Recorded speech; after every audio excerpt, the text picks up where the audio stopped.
E aí galera, estou aqui com o vídeo, a reação ao povo ver o V de Vingança do Anonymous no Omegle. É um programa aqui né,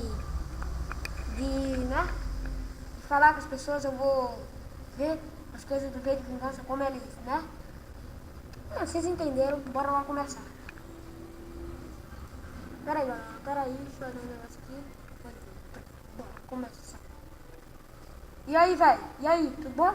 Tudo bom? Tudo bom? Bate aqui. Bate. Aê, já. Eu tô gravando aqui, dá um oi pro vídeo. Dá aí um oi pro vídeo. Aê, vou pra outra ligação, tá?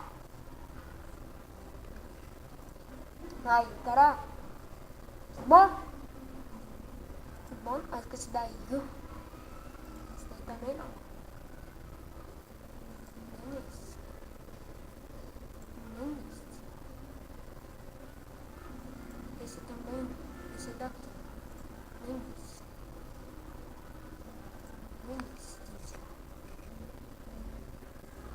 Olha. V de Vingança.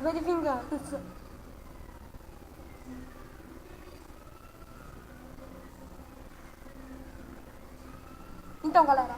E aí, velho? E aí? Foi você? E aí? Foi que encontrou o Rezende? Foi? Aê! Mano, eu tô gravando aqui. Dá aí pro vídeo aí. Dá aí pro vídeo. Veja. Esse daqui não. Nossa. Eita.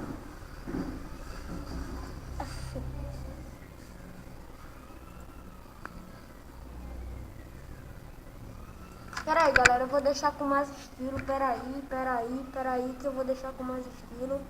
Pera aí que vai ficar mais melhor. Assim também.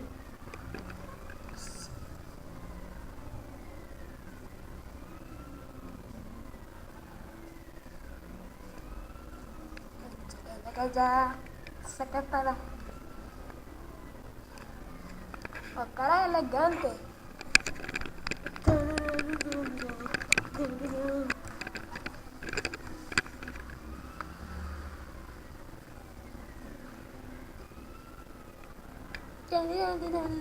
Cara, dá oi pro vídeo aí, eu tô gravando. Dá oi pro vídeo. Eita, que bagulho é esse, velho? Que é isso? Vou continuar. Tchau. Bora pro próximo. Vai sim. Galera, o vídeo foi pequeno, mas trouxe, né, o vídeo que eu prometi. Não saiu na hora, eu acho. Não saiu na hora. Mas sai o vídeo, né, pelo menos. Tchau. Fiquem aí com o vídeo.